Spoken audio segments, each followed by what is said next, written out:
예, 계속해서 여호수아 말씀을 나누도록 하겠습니다. 우리 2주 전에 이스라엘 백성들이 가나안 땅에 들어와서 정복하고 그 땅을 이제 분배하는 전체적인 땅의 분배에 대하여서 말씀을 나누었습니다.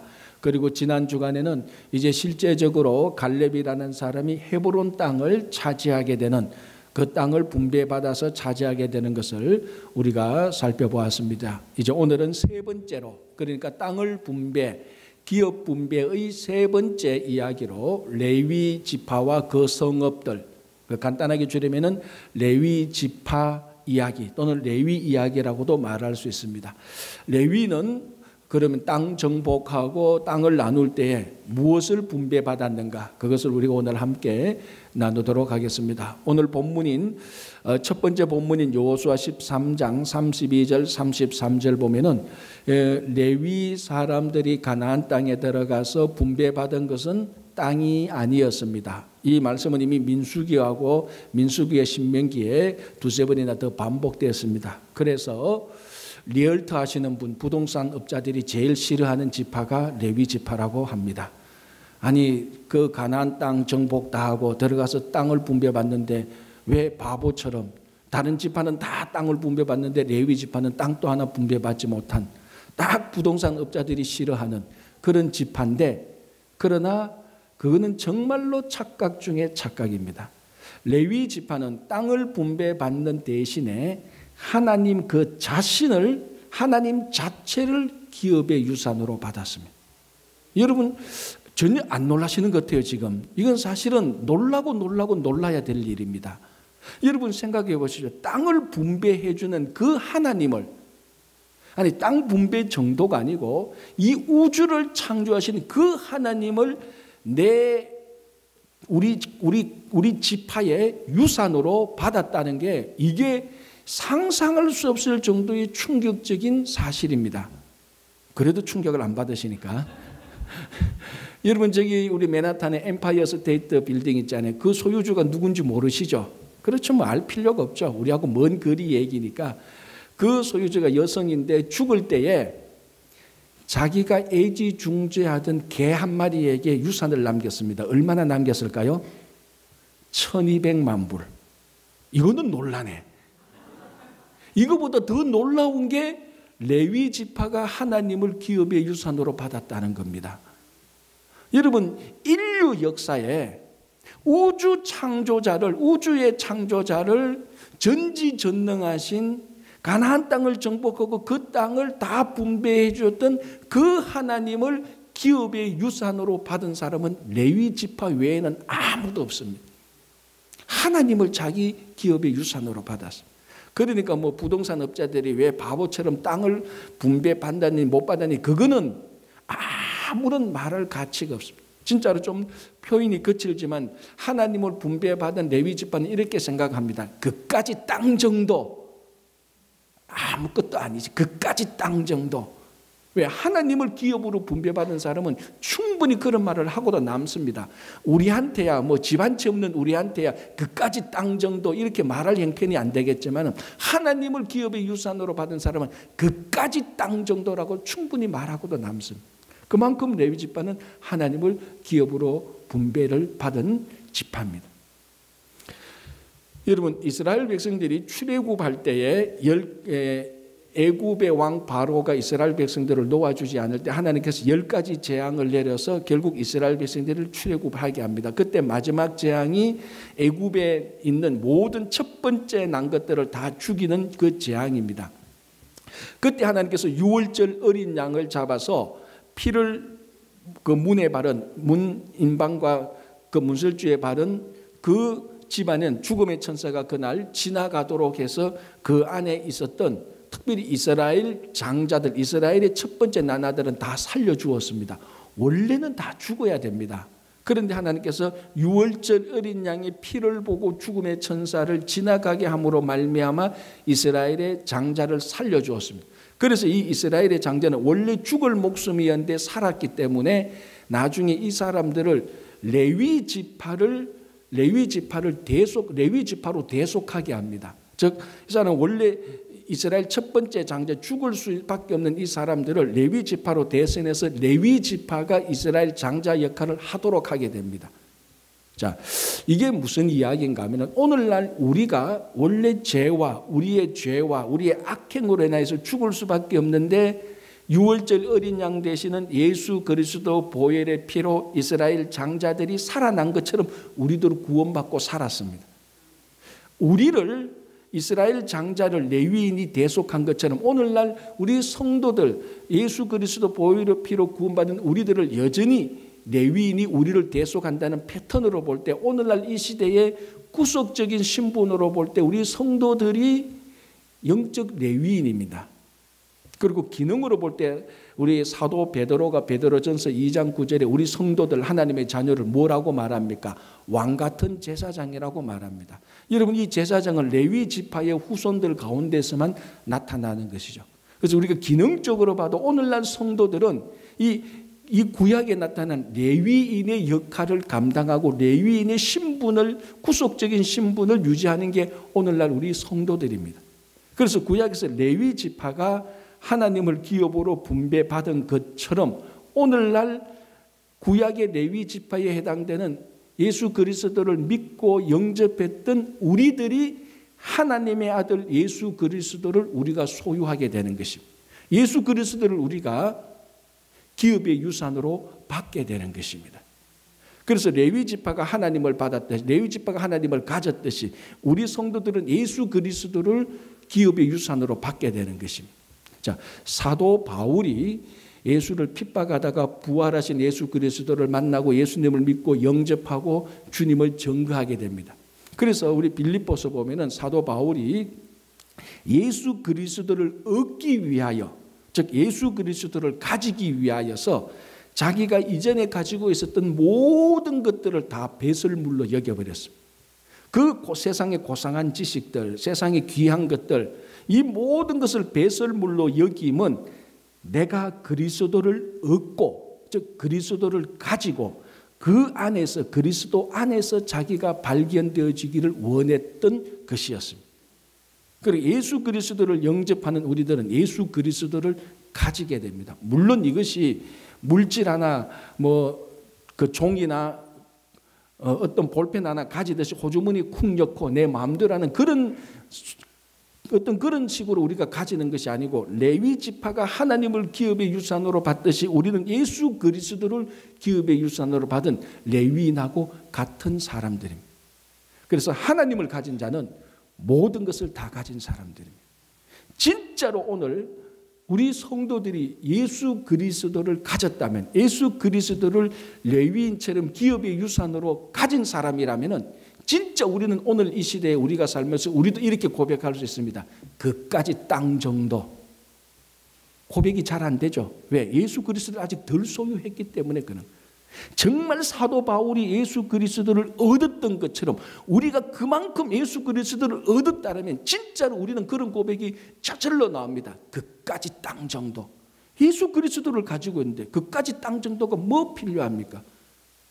그래도 잘 이해가 안 되는데 여러분 어마어마한 빌딩을 가졌던 사람이 동네 애들이 소꿉놀이 하면서 그 놀이터에 모래집 만들어 놓는 거 뭐라고 생각하면 그까진 모래집 정도 눈에 보이지도 않는 거죠. 필요도 없는 겁니다. 정말 예수 그리스도를 우리가 믿고 예수 그리스도를 영접하고 예수 그리스도를 사도 바울처럼 얻은 사람이라면 그까지 땅 정도라고 충분히 말할 수 있습니다. 왜? 예수 그리스도 안에서 모든 것을 다 가졌기 때문에 그렇습니다. 정말 예수 그리스도 안에서 평화와 기쁨과 안전과 안정과 충만함을 느끼기 때문에 그렇습니다. 그래서 오늘 이 시대에 구약 시대의 레위인에 해당되는 우리 성도는 예수 그리스도를 가짐으로 모든 것을 다 가지게 됩니다. 어떤 아버지와 아들이 평생에 거쳐서 훌륭한 예술품을 모으는 취미가 있었습니다. 실제로 유명한 화가 고갱, 모파상 이런 정말 그 시대에 걸출한 그런 사람의 그림 한 점이 몇 천만 불 하는 그런 몇 억 불까지 나는 그런 훌륭한 작품들을 모았던 아버지와 아들이 있었습니다. 근데 그 나라에 전쟁이 일어나서 아들이 전쟁에 나갈 수밖에 없었습니다. 아들이 전쟁에 나가서 전장터에 갔는데 이 불행하게 자기 동료를 살리려고 하다가 자기가 대신 죽었습니다.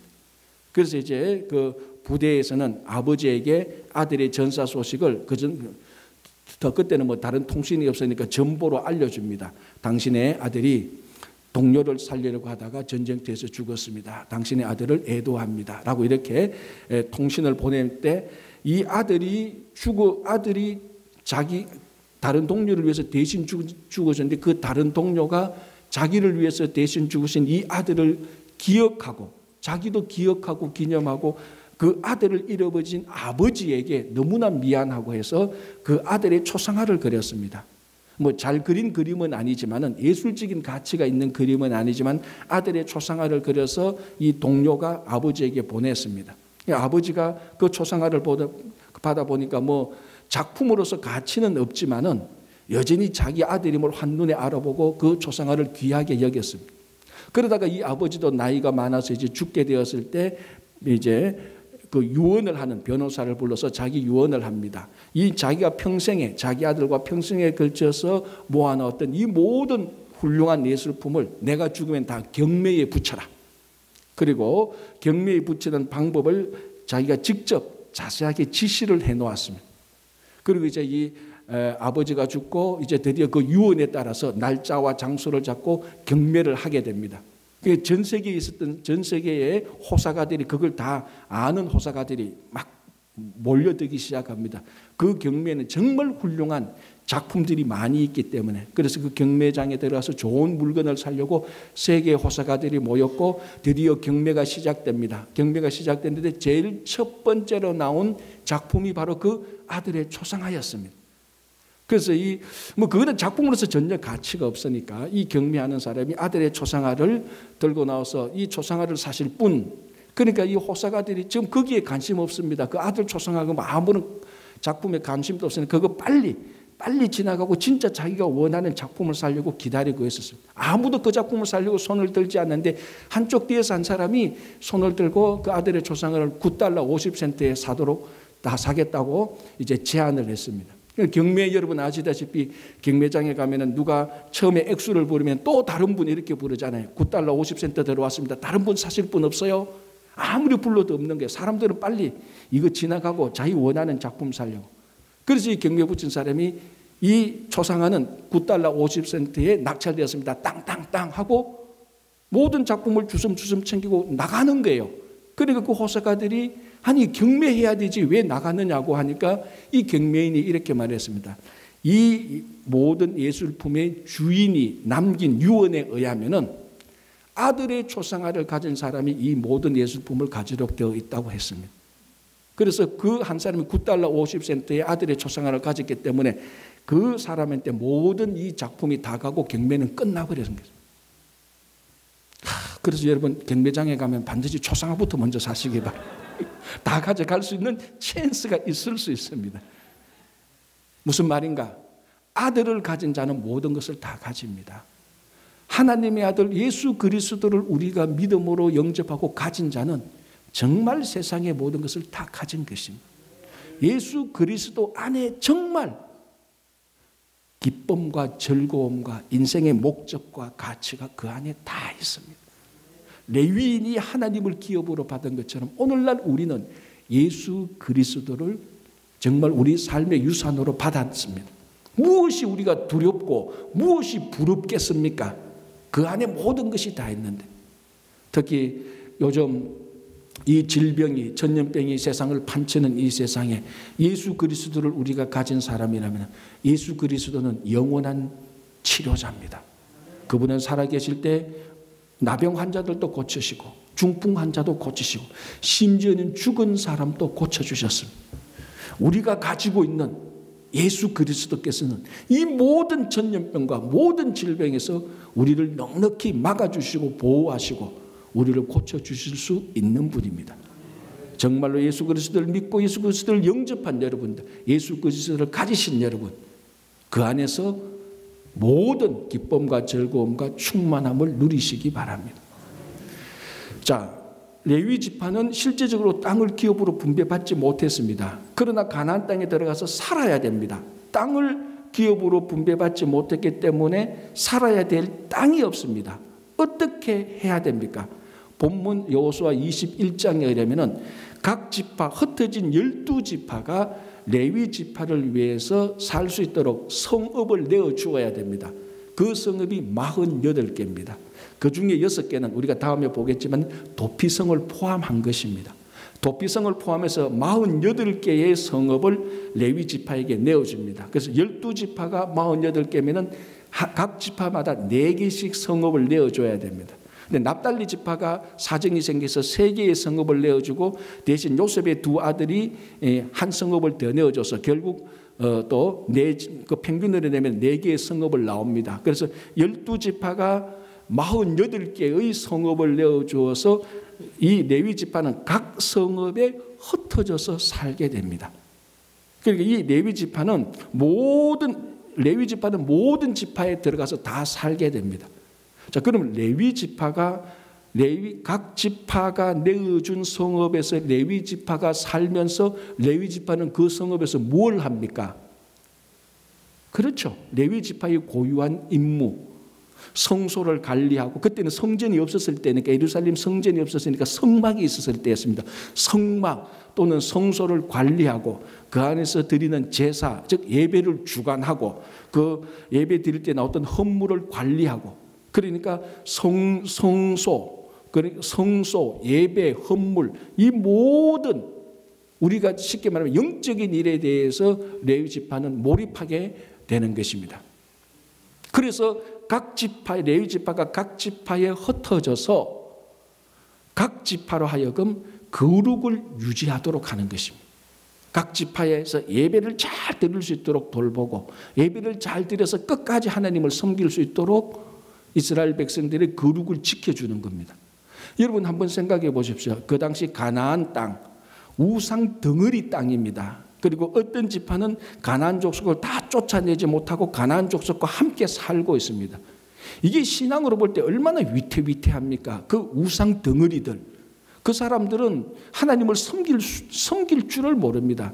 그러다 보면 어떤 지파는 가나안 족속과 같이 살다가 가나안에 동화되어서 하나님을 버리고 우상을 섬길 가능성이 충분합니다.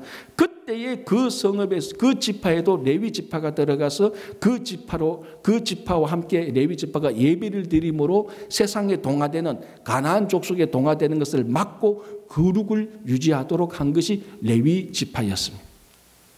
그래서 이 레위 지파가 거룩을 유지할 때, 각 지파에 들어가서 거룩을 유지할 때 드디어 출애굽이 진짜 끝납니다. 출애굽의 목적이 진짜로 끝납니다. 그래서 오늘 이 본문 여호수아 21장 본문 읽지는 않았는데 마지막 절 45절이 이렇게 기록하고 있습니다. 여호와께서 이스라엘 족속에게 말씀하신 선한 말씀이 하나도 남음이 없이 다 응하였더라. 즉, 자 보십시오. 출애굽을 시작합니다.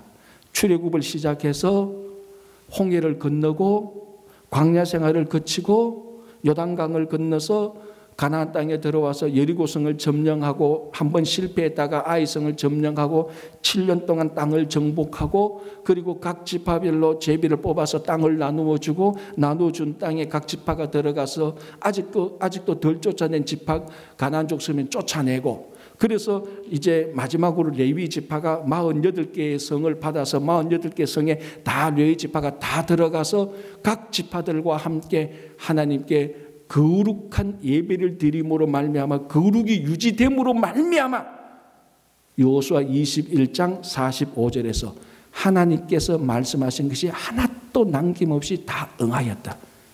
진짜로 요 구절에서 출애굽의 목적과 목표와 과정이 마침표를 찍어야 되는 겁니다. 그래서 사실 오늘 이 여호수아 21장 45절은 그냥 읽고 넘어가는데요. 가만히 생각하면은 그 위대했던 웅장했던 출애굽이 드디어 여기서 마무리되는 겁니다. 여러분, 출애굽의 중요한 목적 중 하나가 무엇인 줄 아십니까? 모세와 아론이 애굽 왕 바로 앞에 가서 우리가 출애굽하겠다, 우리가 이 애굽에서 나가서 광야로 가겠다 했던 중요한 목적이 무엇인 줄 아십니까? 우리가 한 3일길 광야로 가서 하나님께 제사 드리려고 한다. 그러니까 모세와 아론이 애굽 왕 바로 앞에 가서 야, 우리 놓아주라. 우리 그냥 놓아줘. 우리가 광야 한 3일 일점 있는 거기 가서 하나님께 제사 드리려고 한다. 그러니까 애굽 왕 바로가 그게 허락해 줄 리가 없죠. 애굽에서는 우상을 섬기는 애굽에서 히브리 종들이 하나님을 섬길 수가 없으니까 이 사람들이 광야에 가서 하나님을 섬기겠다는 것을 애굽 왕 바로가 허락을 하잖아요. 그걸 몇 번이나 반복합니다. 그때마다 바로 왕은 깨지고 하나님에게 심판을 받습니다. 그 출애굽의 위대한 목적, 하나님께 예배 드리려고 했던 그 목적이 광야를 거치고 가나안 땅에 들어와서 정복하고 정복한 땅을 나누어 주고 나누어진 그 땅에 레위 지파가 다 흩어져서 각 지파에 들어가서 딱 세팅이 되고 예배를 드리고 거룩함으로 유지하게 될 때에 그 앞에서 말했던 출애굽의 목적이 드디어 마무리 완성되는 것입니다. 여러분, 이런 흐름을 볼 때, 이런 패턴을 볼 때 우리 이민자들이 레위 지파하고 똑같다는 생각이 들지 않습니까? 우리는 한국에서 흩어져서 레위 지파가 흩어져서 각 지파에 다 들어간 것처럼 우리들은 한국에서 흩어져서 우리는 뉴욕 지파로 온 것입니다. 요즘 지파 얘기하면 신천지 때문에 저 또 신천지 아닌가, 무슨 지파 사람 아닌가 그렇게 자꾸 삐딱하게 보는 경향이 있어서 제가 이 뉴욕 지파 말하고 나서도 마음이 좀 찝찝한데 신천지 절대로 아닙니다. 하여튼 신천지 나쁜 사람이에요. 하여튼 나쁜 사람이에요. 앞에 또 교회도 붙여놔가지고 사람들 헷갈리게 말이지. 신천지 다니는 사람도 교회 다니는 사람인데 절대로 그 사람 나쁜 사람이에요. 언제 한번 그 얼마나 나쁜가 한번 우리 한번 봅시다. 갑자기 제가 화가 나가지고 굳이 말을 하자면 우리가 레위 지파, 레위 사람이라면 우리는 뉴욕에 흩어져서 왔습니다. 레위 지파 사람이 유다 지파에 들어가고 레위 지파 사람이 납달리 지파에 들어가고 단 지파에 들어가고 르벤 지파에 들어가고 시몬 지파에 각각 흩어져서 그곳에서 거룩함을 지켰던 사람이 레위 지파입니다. 우리는 한국을 떠나서 뉴욕 지파에 흩어져 온 레위 지파 사람들. 우리가 해야 되는 건 뭡니까? 뉴욕을 거룩하게 유지해야 되는 것입니다. 그게 우리가 하나님께서 뉴욕으로 인도하신 가장 중요한 목적입니다. 그것이 끝나야 우리의 사명이 끝나는 겁니다. 그래서 우리가 이 뉴욕에 와서 하나님을 이 세속화되어가는 점점 타락하고 부패하고 세속화되어가는 이 뉴욕의 거룩함을 유지해야 됩니다. 예배를 드리고 복음을 전하고 하나님의 말씀대로 살아감으로 끝까지 소금과 빛이 되어서 이 뉴욕의 거룩함을 지켜나가야 되는 거죠. 여러분, 저보다 더 잘 알겠지만 이 세상이 얼마나 부패하고 타락하고 교회나 성도들이 얼마나 많이 세속화의 위험에 놓여 있습니까? 여러분, 하버드 대학교의 모토, 그러니까 뭐라 그럽니까? 그걸 하버드 대학교의 표어라고 말합니까? 뭐 하여튼 그게 뭔 줄 아십니까? 하긴 뭐 하버드 대학교가 우리하고 무슨 상관이 있겠습니까? 가본 적도 없고 갈 이유도 없고. 여러분, 세계 최고의 대학이라고 하는 하버드 대학교의 모토가 베리타스입니다. 라틴어예요. 원래 베리타스 뜻은 진리입니다. 진리. 지금 여러분들 오늘 집에 들어가서 인터넷에 가서 하버드 대학교 홈페이지 한번 딱 들어가 보십시오. 하버드 대학교에 방패 같은 그 그림에 베리타스라고 각 단과대학별로 약간 변형했는데 다 그 표현은 베리타스 진리입니다. 그런데 원래 처음 하버드가 하버드 대학교를 세울 때 하버드 대학교의 모토는 진리가 아닙니다. 베리타스가 아니고 정확하게는 이거였습니다. 베리타스, 크리스토 엣 에클레시아. 이게 원래 모토인데 세월이 가면서 크리스토 엣 에클레시아는 떼어내버렸습니다. 자, 베리타스, 크리스토 엣 에클레시아 다 라틴어거든요. 이 뜻은 뭔가 하면 크리스토, 그리스도, 엣, 앤드, 에클레시아, 교회. 원래 하버드 대학교의 모토는 그리스도와 교회를 위한 진리였습니다. 그런데 세월이 가면서 그리스도도 떼어내고 교회도 떼어내고 진리 하나만 딱 남겨놓았습니다. 무슨 진리? 세상이 진리죠. 인간이 진리죠. 학문이 진리입니다. 그리스도와 교회의 진리를 떼어버렸습니다. 다시 거룩함을 유지하기 위해서는 그 진리에 그리스도와 교회가 다시 들어가야 됩니다. 그래서 그 진리가 그리스도의 진리가 되고 교회의 진리가 돼야 세속화된 세상이 다시 거룩함을 유지하게 되는 것입니다. 오늘날 우리가 이민자로서 뉴욕에 살고 있는 목적이 바로 그것입니다. 신앙의 사명이 그겁니다. 이 세상 한 사람 한 사람 만나서 얘기해 보십시오. 다 자기 나름대로 진리를 가지고 있습니다. 도둑한테 물어봐도 자기 나름대로 진리가 있습니다. 악인들한테 물어봐도 자기 나름대로 진리가 있습니다.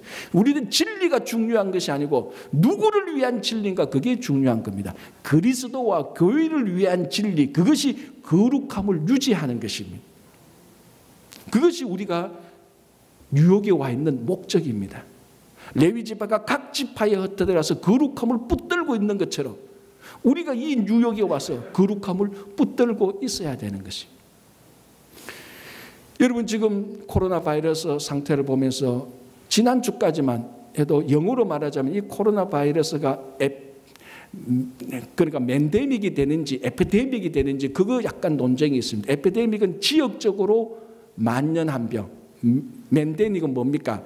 전 세계적으로 만연한 병. 그래서 지금은 이제 전 세계적으로 이 코로나 바이러스가 만연해가는, 전 세계가 코로나 질병으로 가득 덮여지게 되고 있는 이런 시절이 지난 주간에 우리가 확산되는 것을 경험하고 알고 있습니다. 지금 전염병이 온 세계를 확산하는 이런 시대에 우리는 다시 한번 거룩함이 이 세계에 만연하도록 해야 되는 것입니다. 우리가 살고 있는 이 뉴욕이 우리들로 하여금 우리 친구교회와 성도들 한 사람 한 사람으로 인하여서 최소한 뉴욕이나마 거룩함이 만연해지는 곳으로 우리가 살아야 됩니다. 말씀대로 살며 예수 그리스도와 교회의 진리대로 살며 빛과 소금이 되며 예배를 정확히 드리며 하나님께 기도를 하며 사랑과 헌신으로 살아갈 때 우리는 다시 한번 우리가 살고 있는 이곳을 전염병이 아닌 거룩함으로 만연되는 이 장소를 만드는 것이 우리의 사명입니다. 자, 다시 한번 보면은 이 12지파가 살고 있는 땅에 레위 지파가 흩어져서 다 살고 있습니다. 자, 이제는 완전히 세팅이 됐습니다. 이제는 가나안 땅에 정복하고 땅이 분배되고 레위 지파가 각 지파에 흩어져서 사는 모습이 딱 세팅이 딱 됐습니다. 영어로 말하면 all set. 다 끝났습니다. 자, 이 모습, 지금 각 지파 48개의 성의 레위 지파가 들어가서 살게 되는 이 포맷, all set, 이것의 원조가 어디에서 나오는가 하면은 이스라엘 백성들이 광야 생활을 할 때 이스라엘 백성들이 머물러 있을 때 지친 모습에서 이 모습이 확연하게 보입니다. 여러분, 이스라엘 백성들이 광야 생활을 할 때 구름 기둥, 불 기둥이 멈추어 있을 때 이스라엘 백성들도 멈추었습니다. 그래서 몇 개월 멈추고 있으면 이스라엘 백성들은 몇 개월 멈추어 있어야 됩니다. 그러면 텐트를 치고 머물러 있어야 됩니다. 그 텐트를 어떻게 칠까요? 자기 좋은 자리 찾아서 칩니까? 그렇지 않습니다. 그 텐트 진치는 위치, 포지션까지도 하나님께서 다 정해 주었습니다. 그 민수기에 나오는데, 민수기 2장 보면 나오는데요. 자, 스크린을 한번 봐주시기 바랍니다. 원래 이스라엘 백성들이 광야에 진을 칠 때 저런 포맷으로 진을 쳤습니다. 제일 중간에 성막이 있죠. 그리고 동서남북으로 동쪽에는 유다 지파, 이사갈, 서불론 지파가 진을 칩니다. 그 세 지파의 리더가 유다 지파죠. 남쪽에는 르우벤, 시므온, 갓 지파가 진을 칩니다. 서쪽에는 에브라임, 므낫세, 베냐민 지파가 진을 치고요. 북쪽에는 단, 아셀, 납달리 지파가 동서남북 북쪽에 진을 침으로 그렇게 포맷을 유지합니다. 딱 세팅이 됐죠. 자, 그런데 뭐가 하나 보입니까? 레위 사람들은 성막과 흩어진 동서남북으로 흩어진 각 지파 중간에 레위 사람들이 사방으로 딱 세팅을 하고 있습니다. 위치를 보십시오. 위치가 중요합니다. 성막과 각 지파 중간에 완충지대를 하는 제자리에 레위 사람들이 포지션을 정하고 있습니다. 이 모습이, 지금 스크린에 보는 이 모습이 완성된 모습이 오늘 본문 48개의 성읍을 가지고 레위 지파가 각 지파 12지파에 다 흩어져 사는 것으로 완성되고 있습니다. 무슨 말인가? 레위 지파는 포지션에서 하는 역할에서 이미 중개자, 중보자, 중재자의 자리, 그 역할을 감당하고 있는 것입니다. 레위 지파는 각 지파에 흩어져서 성막, 즉 하나님과 각 지파 사이의 중간에 서서 중보, 중재 역할을 하는 사람들입니다. 여러분, 제가 모세라고 말할 때 여러분 어떤 모세에 대한 이미지가 나옵니까? 여러분 모세 그리면 여러분들한테 모세를 한번 그려보십시오. 그러면 여러분 모세를 어떻게 그립니까? 홍해를 가르는 모습? 아니면은 시내산에서 십계명을 받는 모습? 아니면 십계명을 가지고 내려오는데 이스라엘 백성들이 금송아지를 섬기니까 화가 나서 돌판을 깨트리는 모습? 영화를 많이 봐서 그래요, 이거는. 또 뭡니까? 마사 머리바에서 물이 안 나와서 이스라엘 백성들이 물을 달라고 할 때 지팡이로 반석을 치는 모세? 아니면은 가나안 땅을 멀리 바라보고 그 안에 들어가지 못하고 요단 동쪽에서 너보산에서 그걸 보고 120살의 모세가 죽어가는 모습? 여러분들은 모세 그러면 어느 모습이 어떤 이미지가 제일 먼저 딱 떠오릅니까? 우리 주일학교 학생들한테 모세를 그려놔니까요, 지팡이 잡고 있는 할아버지 딱 그립니다. 대부분 다 그렇게 그릴 거예요. 뭐 틀린 게 아니죠. 맞잖아요. 120살의 할아버지, 물론 이제 그 출애굽할 때 80살이었으니까 충분히 할아버지죠. 또 지팡이 쥐고 있었으니까 수염난 할아버지. 만화 영화를 많이 봐서 그래요, 그런 아이들은. 자, 여러분들이 생각하는 모세의 이미지는 뭡니까? 우리가 종종 빠뜨리고 있는, 그러나 진짜로 중요한 모세의 모습이 출애굽기, 민수기 등에 나옵니다. 자, 이스라엘 백성들이 금송아지를 섬겼습니다. 그때 모세는 시내산에서 십계명을 받고 내려오는데 이스라엘 백성들이 금송아지를 섬기고 있습니다. 정말 하나님이 화가 났습니다. 그래서 하나님이 모세에게 말합니다. 이 이스라엘 백성들을 다 진멸하겠다. 진멸하겠다. 그래서 벌하겠다 정도가 아니고 한국말로 진멸하겠다. 뭡니까? 싹 다 죽이겠다는 겁니다. 그러니까 모세가 부랴부랴 하나님 앞에 기도합니다. 그 기도했던 내용이 두 가지입니다. 첫 번째, 하나님, 지금 여기서 하나님께서 이스라엘 백성들을 다 진멸하면은 애굽 사람들은 하나님이 이스라엘 백성들을 광야에서 죽이려고 인도했다라고 말할 것입니다. 우리말로 하면 그게 하나님께 무슨 유익이 있고 하나님께 영광이 되겠습니까? 그렇게 하시면 안 됩니다, 이 말이죠. 두 번째, 하나님 아브라함과 이삭과 야곱에게 했던 약속이 있지 않습니까? 아브라함의 자손을 하늘의 별처럼 바다의 모래처럼 주시겠다고 약속했는데 지금 이스라엘 백성들을 다 진멸한다면 그 약속이 무효되지 않습니까? 하나님, 이 백성을 용서해 주십시오. 하나님께서 그 모세의 기도를 듣고 뜻을 돌이키사 화를 내지 않습니다. 그래서 진멸할 뻔했던, 다 죽을 뻔했던 이스라엘 백성들이 살아납니다. 여러분, 또 하나, 우리 그 유명한 가나안 정탐 사건, 이제 여러분들이 잘 아니까 뭐 제가 자세히 설명하지 않겠습니다. 가나안 정탐을 하고 난 다음에 10명은 메뚜기 보고서를 냈잖아요. 2명 여호수아와 갈렙은 밥 보고서를 냈습니다. 그런데 이스라엘 백성들은 10명의 메뚜기 보고서를 받아들이고 불평, 원망, 화가 났죠. 애굽에 매장지가 없어서 우리를 이까지 와서 여기서 죽이려고 하느냐, 이거부터 우리가 다른 지도자를 세우고 다시 애굽으로 돌아가자, 이런 말. 모세와 아론은 이제 더 이상 우리의 지도자가 아니다, 그러면서 하나님까지도 비방하게 됩니다. 그래서 온 회중들이 모세와 아론을 돌로 쳐서 죽이려고 했습니다. 그때에 하나님께서 구름 가운데 나타나서 그것을 막으시고 하나님께서 모세에게 이렇게 말씀하십니다. 제가 읽어드릴게요. 그것이 민수기 14장 11절 12절인데 하나님께서 모세에게 이스라엘 백성들을 이렇게 하겠다고 말합니다. 여호와께서 모세에게 이르시되 이 백성이 어느 때까지 나를 멸시하겠느냐? 내가 그들 중에 많은 이적을 행하였으나 어느 때까지 나를 믿지 않겠느냐? 내가 전염병으로 그들을 쳐서 멸하고 너에게 그들보다 크고 강한 나라를 이루게 하리라. 하나님께서 분노하셨습니다. 그래서 어떻게 합니까? 이스라엘 백성을 전염병으로 다 썰어버리겠다. 그리고 모세 너로 하여금 새로운 큰 민족을 만들겠다고 약속합니다. 하나님이 저에게 말씀하셨다면 그렇게 하십시오라고 했을 겁니다. 그렇죠, 하나님. 그때 금송아지 섬길 때도 하나님께서 진멸하시는 거 봐줬지 않습니까? 오늘 또 보십시오.